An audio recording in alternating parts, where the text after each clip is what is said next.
어떻게 하면 지금 평화로울 수 있는가? 현재의 순간과 화해하는 것이다. 현재의 순간은 삶의 놀이가 일어나고 있는 장이다. 삶의 놀이는 다른 곳에서 펼쳐질 수 없다. 현재의 순간과 화해하면 무엇이 일어나는지 보라.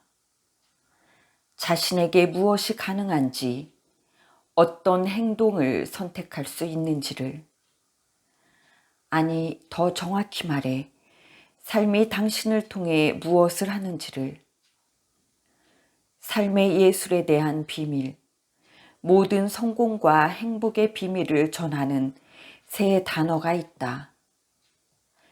삶과 하나가 되기이다.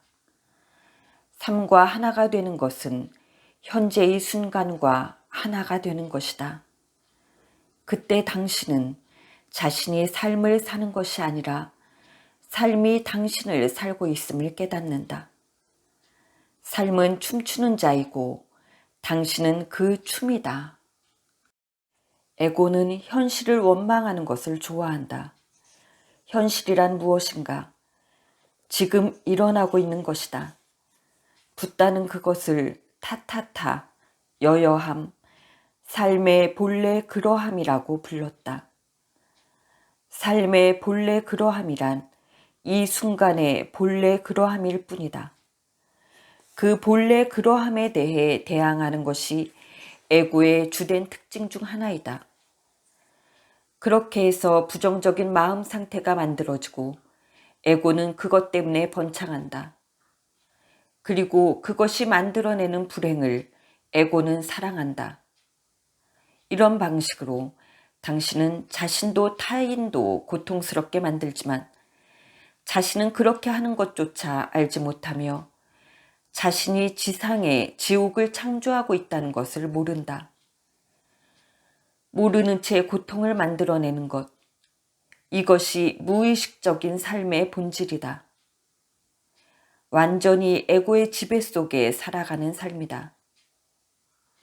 자신을 알아차리지 못하고 자신이 무엇을 하고 있는지도 보지 못하는 에고의 무능력은 놀라울 정도이며 참으로 믿기 어려울 정도이다. 에고는 타인에 대해 비난하는 바로 그것과 똑같은 것을 자신이 하고 있으면서도 그것을 보지 못한다.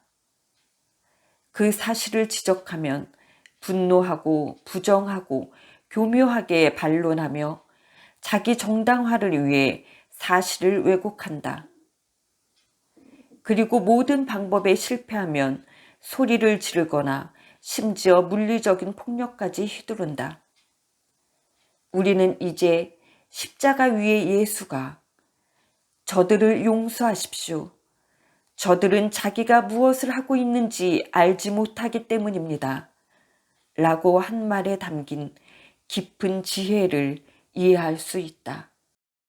수천 년 동안 인간의 상황에 영향을 준 불행의 종지부를 찍기 위해서는 당신은 자기 자신에서부터 시작해야만 하며 어떤 주어진 순간에도 자신의 내면 상태에 대해 책임을 져야만 한다. 그것은 바로 지금을 의미한다. 스스로에게 물어봐야 한다. 지금 이 순간 내 안에 부정적인 마음 상태가 있는가? 그런 다음 자신의 감정과 생각을 주의 깊게 살펴보라. 불만, 초조, 지긋지긋함처럼 낮은 차원의 불행이 자신 안에 없는지 관찰해보라. 특히 그 불행을 정당화하거나 설명하는 생각들을 관찰해보라. 사실은 그 생각들이 불행의 원인이다. 자신 안에 부정적인 마음 상태가 있음을 알아차린다 해도 그것은 실패가 아니다. 그것이야말로 성공이다. 그것을 알아차리지 못하는 한 자신의 내면 상태와 동일화된 것이며 그러한 동일화가 에고이다. 알아차림과 함께 생각, 감정, 자동적인 반응과의 동일화로부터 벗어나게 된다. 이것을 거부와 혼동해서는 안 된다.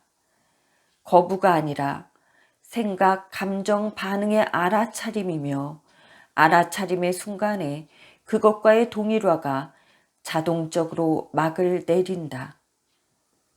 당신의 자아의식, 자신이 누구인가에 대한 의식에 하나의 전환이 일어난다. 그 전까지 당신은 생각이고 감정이고 자동적인 반응이었다. 그러나 지금 당신은 그 알아차림이며 그런 상태들을 지켜보는 깨어있는 의식의 현존이다. 나는 언젠가 에고로부터 자유로워질 것이다. 그렇게 말하고 있는 것은 누구인가? 에고이다. 에고로부터의 자유는 사실 큰 일이 아니라 아주 작은 일이다.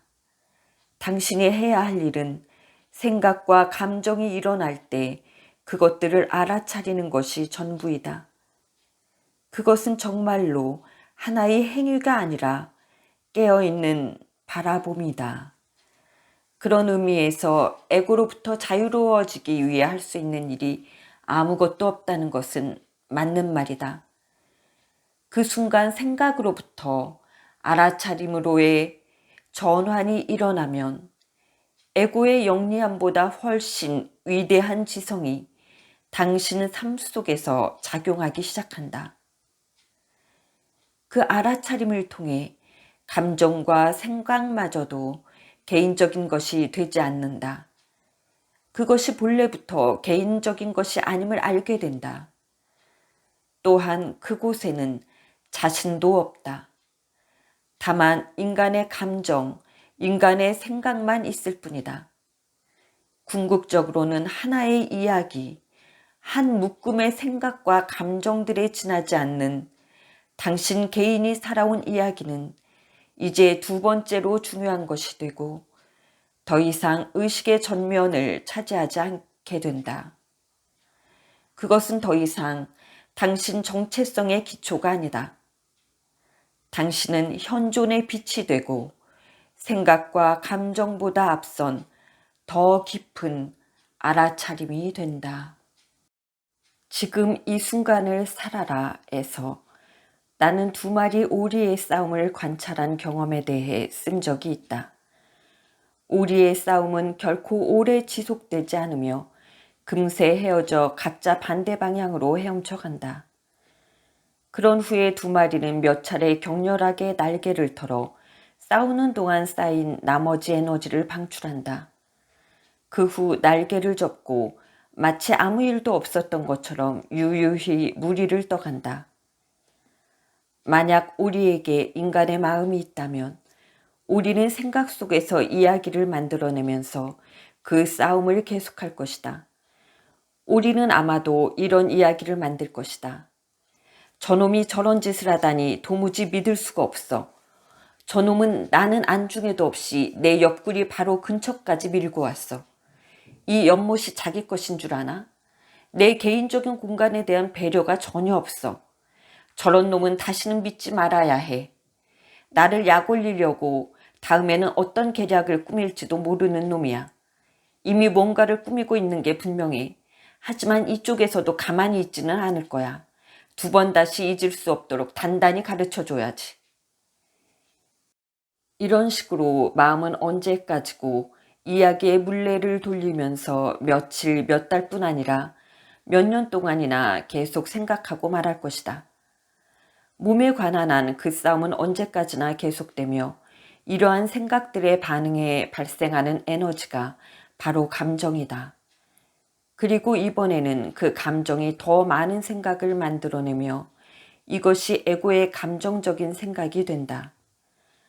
만약 우리가 인간의 마음을 가지고 있다면 그 삶이 얼마나 문제가 많을지 알 수 있을 것이다. 그러나 대부분의 인간이 항상 이런 식으로 살아가고 있다. 어떤 상황도 사건도 결코 진정으로 끝나지 않는다. 마음과 마음이 만들어낸 나와 나의 이야기가 언제까지나 계속된다. 우리는 길을 잃어버린 종이다. 자연 속 모든 존재들, 모든 꽃과 나무, 모든 동물들이 우리에게 중요한 교훈을 가르쳐 준다. 우리가 멈춰서서 바라보고 귀를 기울이면 들을 수 있다. 우리가 가르쳐 주는 교훈은 이것이다. 날개를 털어라. 그것을 해석하면 이야기를 내려놓으라 이다. 그리고 힘을 가진 유일한 장소로, 즉 현재의 순간으로 돌아오라.